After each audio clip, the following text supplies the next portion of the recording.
Alors, je voulais commencer cette présentation quand même par vous rappeler que dans le domaine de l'innovation en immuno-oncologie, on a eu la chance d'avoir cette année le prix Nobel de médecine attribué à deux des découvreurs certainement d'une révolution en termes de traitement des cancers, notamment des cancers tumeurs solides. Donc les deux des trois personnes qui ont reçu le prix Nobel cette année sont Jim Allison donc pour sa découverte du récepteur CTLA4 et notamment le mécanisme d'action et de contrôle des tumeurs, et également le japonais Honjo pour l'équivalent, on va dire, sur le récepteur PD-1. Vraiment une grande reconnaissance de toute la partie immunothérapie des cancers.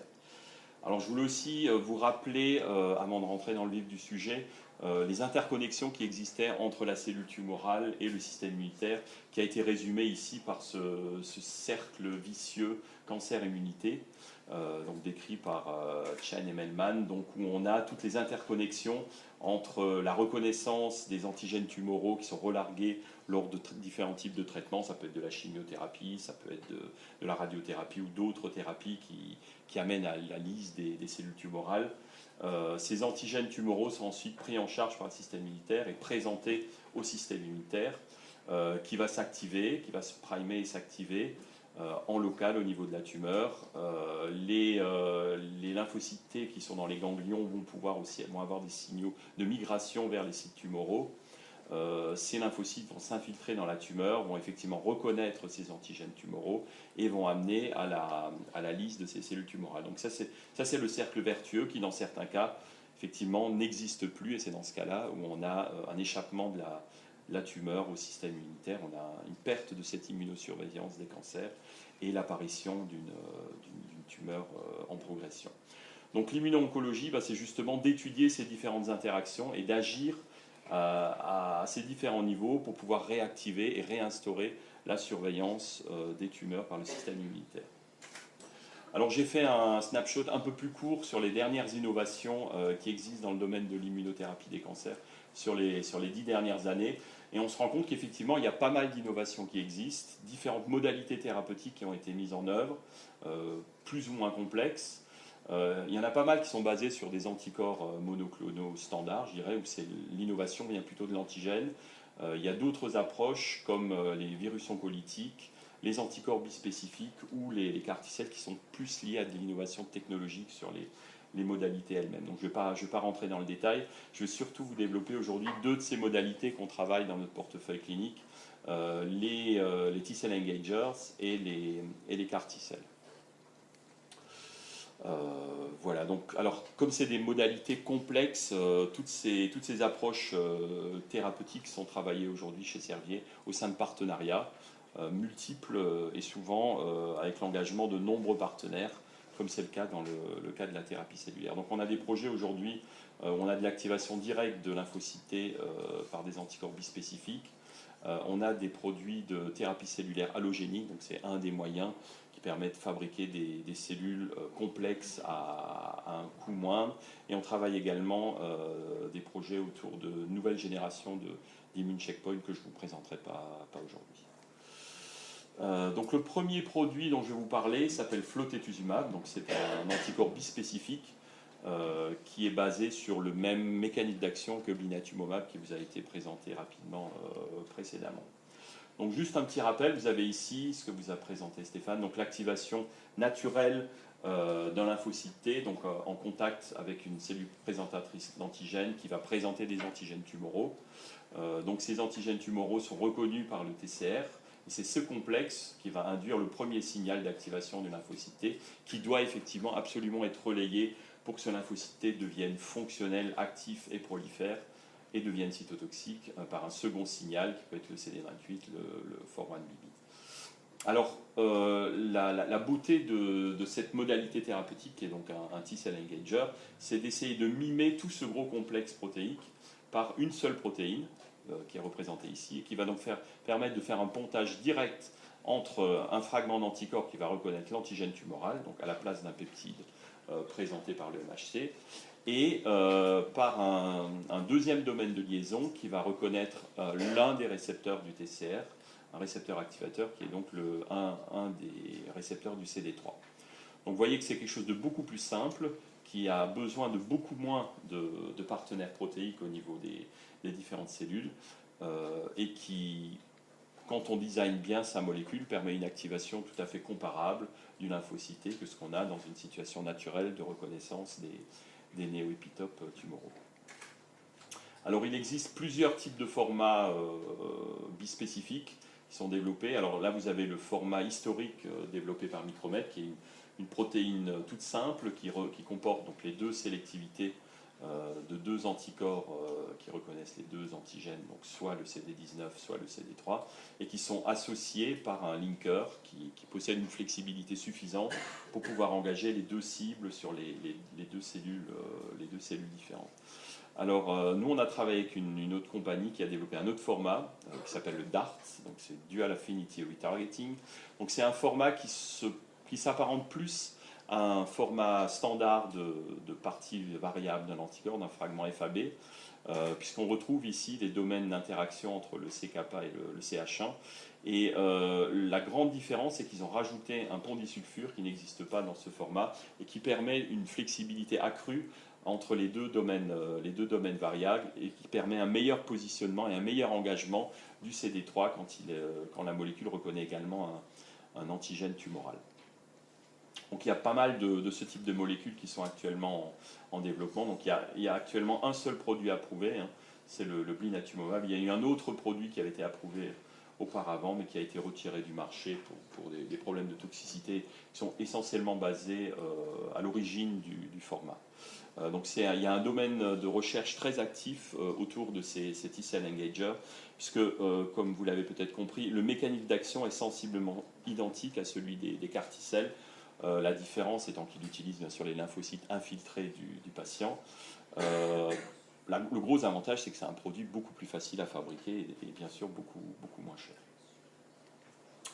Donc voilà le produit qu'on développe aujourd'hui. Donc l'antigène qui est engagé, c'est le CD3, donc c'est un antigène qu'on retrouve principalement exprimé sur les cellules d'AML, donc de leucémie myéloïde aiguë, également sur les cellules souches. Alors on le retrouve également sur un certain nombre de cellules normales, ce qui amène à de la toxicité sur la cible, puisqu'on déplète, comme dans le cas du CD19, certaines populations normales de cellules immunes.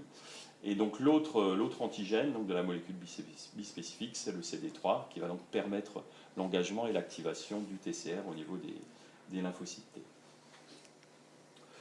Donc voilà, ça récapitule donc le mécanisme d'action. Donc on retrouve, lorsque l'on engage ce type de molécule, une activation classique d'un lymphocyte T induite par le complexe MHC peptide. Donc on a des marqueurs d'activation qui sont uprégulés. On a la fabrication de toute une série d'enzymes lytiques qui sont fabriquées par le lymphocyte T, qui vont permettre de faire des trous dans la membrane de la cellule tumorale et de passer des enzymes qui vont activer une machinerie apoptotique au niveau de la cellule tumorale qui va amener à sa mort. Un point important, c'est la prolifération de ces lymphocytes T, parce qu'on est en général dans des situations très défavorables où on a beaucoup plus de cellules tumorales à lyser que de lymphocytes T dans l'environnement tumoral. Et donc, un des points importants qui permet à ce type de mécanisme d'action de fonctionner, c'est justement cette prolifération des lymphocytes T qui permet à un moment ou à un autre de prendre le dessus sur le nombre de cellules tumorales et d'éliminer totalement la tumeur. Alors, quelques données de pharmacologie de ces molécules. C'est comme ça qu'on les caractérise et qu'on les sélectionne surtout. Donc vous avez ici l'incubation de cellules tumorales avec des lymphocytes T, alors dans ce cas-là normaux, en présence et en absence de produit. Donc quand il n'y a pas de produit, il n'y a pas d'activité du tout. Et dès qu'on met du produit à des doses très très faibles, donc là on est sur des doses actives qui sont souvent 100 à 1000 fois plus faibles que ce qu'on mettrait pour un anticorps thérapeutique de type Erbitux ou même PD-L1.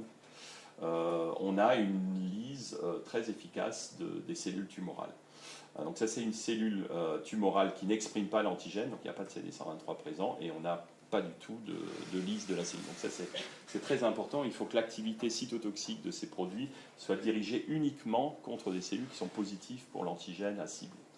Alors comme je vous le disais, l'antigène est aussi présent dans des cellules normales. Donc quand on incube des cellules du sang, eh bien, on arrive à dépléter toutes les cellules qui sont CD123 positives dans le sang en présence des lymphocytes T qui sont naturellement présents dans la préparation. Alors ça c'est une manip chez la souris. Alors une des caractéristiques de ce produit c'est qu'il n'a pas de partie FC d'anticorps, donc c'est uniquement des parties variables. Et on a donc une demi-vie courte puisque la demi-vie longue, comme vous le savez, est associée à la présence du FC et à la liaison de ce FC sur le récepteur FcRn. Donc comme la demi-vie est courte, le produit est administré de façon continue par des mini-pompes, par une infusion. Et donc vous avez ici des tumeurs humaines donc, qui sont greffées à la souris. Alors, comme ces molécules sont très spécifiques de leur cible humaine, on ne peut pas engager le système immunitaire de la souris, donc on est obligé d'amener des PBMC humains pour mimer quelque part le système immunitaire. Donc c'est des souris totalement immunodéprimées dans lesquelles on reconstitue à la fois une tumeur humaine et un système immunitaire humain. Donc on greffe les tumeurs, les cellules tumorales à J0, on vient avec les PBMC un jour après, et on commence à traiter une fois que la tumeur a pris de la taille, donc a proliféré. Et comme vous pouvez le voir ici, dès qu'on commence à traiter les souris, la tumeur arrête de croître, et au bout de quelques temps, la tumeur arrive totalement à régresser. Le produit arrive à faire régresser totalement la tumeur chez ces souris. Alors, je vais rapidement vous parler de l'essai clinique qui est en cours aujourd'hui. Donc, c'est un essai clinique de phase 1. Alors, en oncologie, les essais cliniques de phase 1 se font directement chez les patients, ce qui est très différent de toutes les autres indications thérapeutiques où on teste d'abord un produit chez un volontaire sain. En oncologie, on va tout de suite évaluer le produit chez les patients. En général, on fait une première phase où on essaye de chercher la dose active, et évaluer la toxicité, bien sûr, chez le patient. Donc en escaladant les doses, et ensuite, une fois qu'on a trouvé une dose qui semble avoir de l'efficacité et une toxicité acceptable, on traite plus de patients à cette dose pour essayer d'évaluer de manière un peu plus large l'efficacité de ces produits. Alors, comme beaucoup de produits de la classe des T-cell engagers, l'un des mécanismes d'action, enfin leur mécanisme d'action principal, c'est d'activer des lymphocytes. Et donc, dans tous les cas, finalement, on observe ce phénomène de CRS, de libération de cytokines massif que vous a décrit Stéphane précédemment. Donc, c'est la même chose pour les T-cell engagers, ce qui fait que avant d'arriver à la dose thérapeutique, on essaye de traiter avec des doses d'appel pour en quelque sorte éduquer le système immunitaire et ne pas avoir du relargage massif de ces cytokines. Donc c'est ce qu'on fait ici en ayant 2 doses d'appel à des doses plus faibles avant d'atteindre la dose thérapeutique de 500 nanogrammes kilo par jour. Et donc le produit est administré de manière continue pendant 28 jours. Et donc les patients sont évalués et ensuite, si les patients répondent, ils sont maintenus sous traitement à des périodes avec des interruptions pour principalement permettre aux patients qui sont en rémission de pouvoir rentrer chez eux tout simplement. Donc là, on développe le produit dans l'indication leucémie myéloïde aiguë, donc chez des patients qui sont réfractaires ou en échappement à tous les autres traitements existants dans cette pathologie. Alors je ne vais pas trop détailler, mais juste pour vous parler des résultats. Donc c'est l'efficacité clinique, et ici vous avez le taux de réponse de ces patients qui est relativement bon, puisqu'on a 26% des patients traités qui ont une réponse clinique, donc soit une réponse complète où on ne trouve plus du tout de cellules tumorales, ni dans la périphérie, ni dans la moelle, puisque la AML c'est une pathologie qu'on trouve principalement dans la moelle, qui prend son origine dans la moelle osseuse. Et alors en étudiant le type de réponse des patients, on s'est rendu compte qu'il y avait une population particulière de patients AML qui sont des réfractaires primaires, c'est-à-dire c'est des patients qui n'ont jamais répondu à aucun traitement, même à la chimiothérapie, qui répondaient beaucoup mieux à ce produit que quand on regarde la population globale d'AML, puisqu'on avait ici jusqu'à 30%, même 35% en réponse globale des patients qui répondaient à ce traitement, qui était un taux de réponse tout à fait intéressant. Donc ce produit continue son développement clinique dans des phases plus avancées. Et ben, si tout se passe bien, on espère pouvoir enregistrer ce type de produit dans 5 ans à peu près. Alors je vais passer au deuxième sujet de ma présentation, qui est donc les CAR T-cells. Et aujourd'hui, nous développons une approche innovante, puisque par rapport aux traitements autologues qui vous ont été présentés précédemment, nous on développe une approche allogénique en utilisant des technologies d'édition de gènes, donc de gene editing, pour pouvoir administrer des cellules issues de donneurs et non pas de patients. Alors ça, je vais passer, puisque Stéphane vous a fait une belle introduction sur le mécanisme d'action des CAR. Alors, donc l'approche autologue utilise des cellules de patients. Moi, je vais vous parler d'approche allogénique. Donc, on utilise des cellules sur un mécanisme de fabrication qui est assez similaire, avec des étapes supplémentaires, bien sûr, mais les cellules sont issues de donneurs sains, donc qui facilitent l'accès au matériel et surtout qui permet de faire un produit qui est prêt à l'emploi pour le patient. Donc il n'y a plus ces 17 jours d'attente finalement où le patient peut rechuter et dans certains cas malheureusement décéder en attente de traitement. Donc dans ce cas-là, le traitement est prêt à l'emploi et peut être administré directement au patient. Donc on doit rajouter cette fameuse étape de gene editing pour adapter les cellules à une approche allogénique. Alors le produit qu'on développe s'appelle UCAR19. Vous en avez peut-être déjà entendu parler parce que des fois on en parle dans la presse. Donc c'est un CAR qui reconnaît l'antigène CD19 comme les deux CAR qui sont actuellement commercialisés. On est sur un CAR de deuxième génération qui comporte un domaine d'activation CD3 et un domaine de co-stimulation qui provient du 4-1BB. Alors on a incorporé un gène suicide puisque c'est le premier produit de thérapie cellulaire allogénique basé sur de l'édition de gènes qui a été administré à l'homme.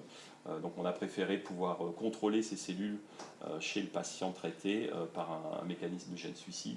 Et donc il y a deux gènes qui ont été invalidés pour pouvoir administrer ce produit au patient. Donc le TCR. Donc le TCR, c'est ce qui permet, c'est ce qui induit cette réaction du greffon contre l'autre quand la cellule immune reconnaît finalement le patient comme étranger et va s'activer uniquement en reconnaissant finalement tous les antigènes du patient. Donc ça, c'est une réponse qui est très violente, qui amène à la mort du patient si on n'arrive pas à la contrôler. Et donc on la contrôle en enlevant tout simplement le TCR, qui est le récepteur naturel d'activation de ces lymphocytes. Et finalement, on remplace ce récepteur d'activation par un CAR. On a également enlevé un autre gène de ces cellules qui s'appelle le CD52. Alors je vous expliquerai dans l'essai clinique pourquoi est-ce qu'on a enlevé ce gène. Alors au niveau fabrication, on est sur un process qui est relativement similaire à ce qu'on fait dans une approche autologue.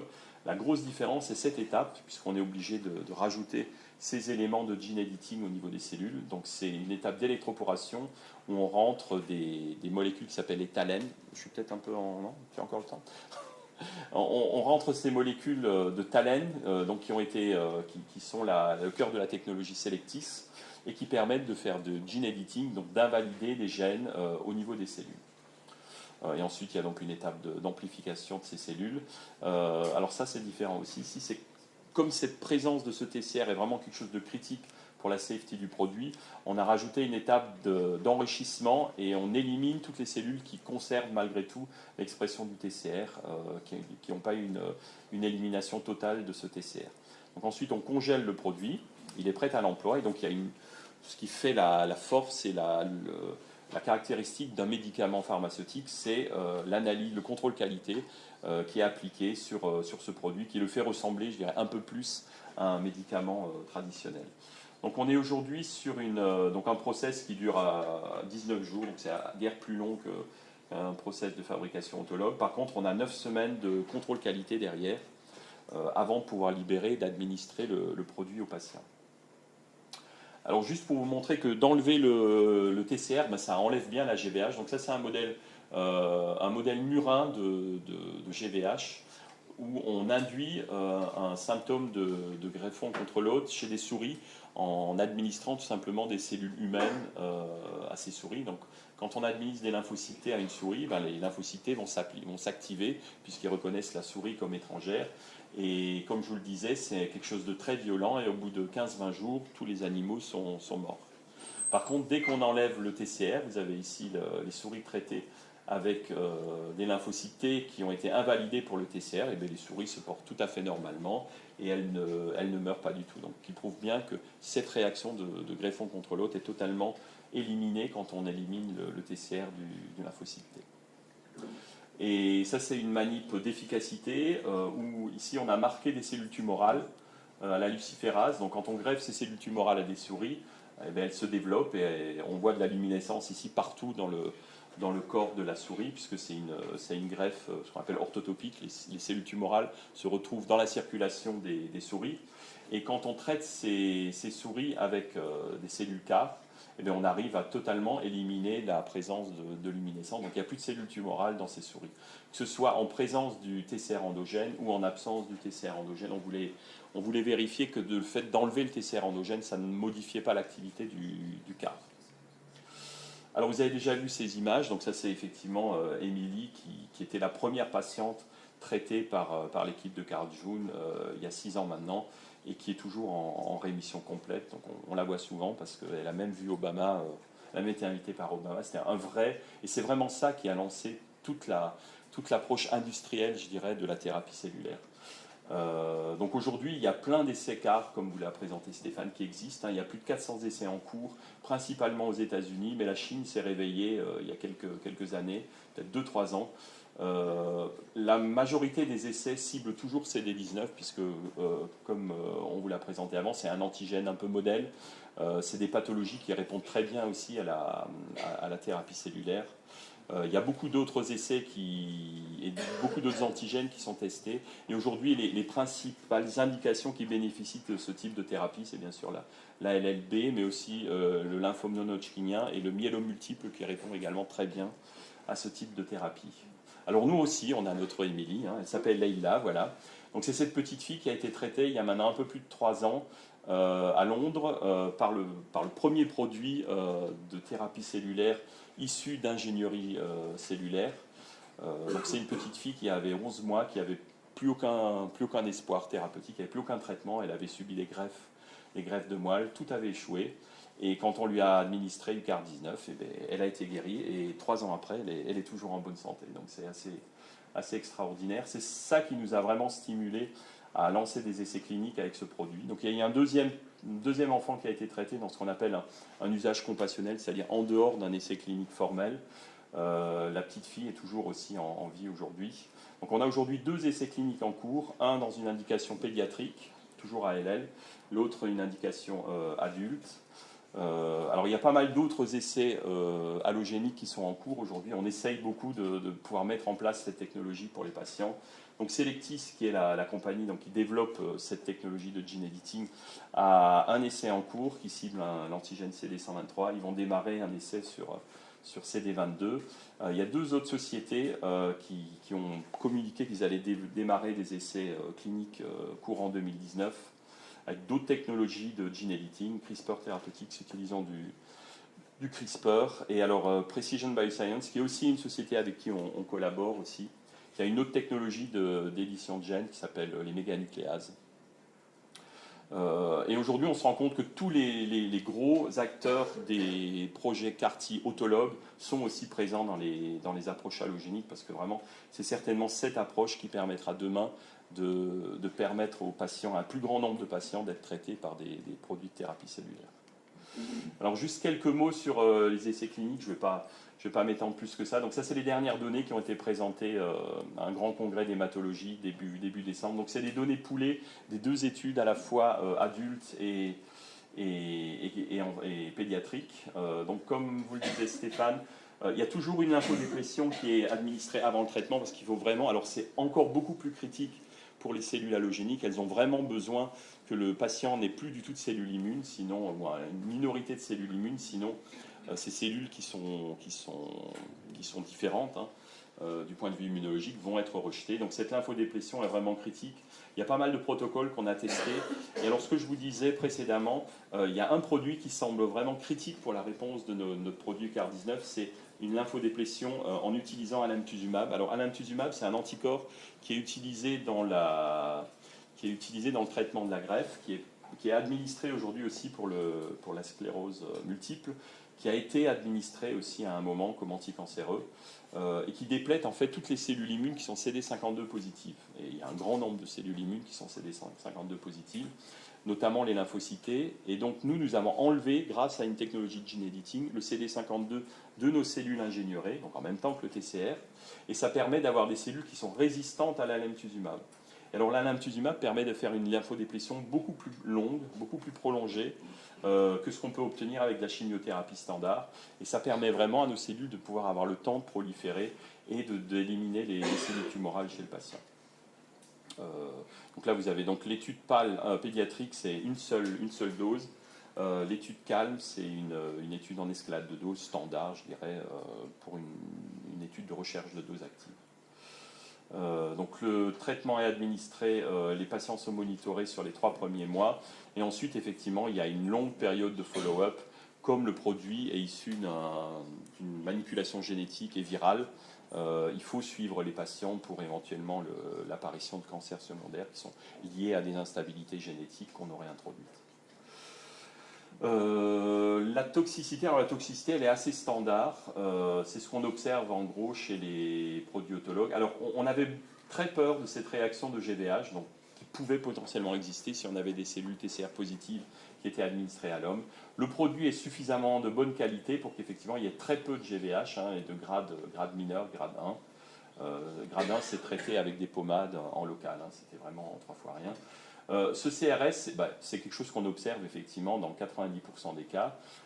Comme je vous le disais, c'est lié au mécanisme d'action même des cellules CAR. On a eu un peu de neurotox, pas majeur, c'est plus faible que ce qu'on observe dans les études autologues. Alors nous, on a des doses qui sont moins actives aussi, donc l'activité est quand même liée à la toxicité. Donc on a un profil de toxicité qui est tout à fait comparable à ce qu'on attend d'un produit de ce type. Alors là, vous avez les réponses cliniques. Donc on a aujourd'hui des réponses qui sont assez comparables avec ce qu'on observe dans l'autologue. Donc on a un très bon taux de réponse complète. Donc, réponse complète, c'est qu'il n'y a plus de cellules tumorales visibles chez les patients. 14 sur les 17 patients évaluables. Alors, on a une meilleure réponse, je vais vous le montrer dans la diapo suivante, quand on a cet alemtuzumab. Donc, il semble vraiment qu'il y a un lien entre l'activité de ce produit et la longueur de la lymphodéplétion qu'on observe. Donc un taux de contrôle de la maladie qui est tout à fait raisonnable. La grosse différence qu'on a encore par rapport aux autologues, c'est que la majorité de nos patients restent greffés ensuite, parce que le traitement de rémission de cette pathologie, c'est la greffe de moelle.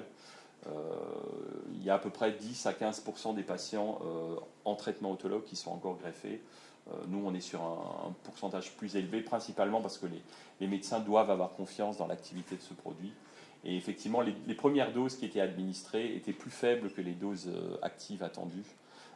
Donc c'était un peu normal que ces patients soient greffés. Donc ça, c'est pour vous montrer l'effet de l'alemtuzumab. Donc vous avez ici la prolifération, donc la réapparition des lymphocytes du patient sous alemtuzumab. Donc ils ne réapparaissent pas du tout au bout de 28 jours.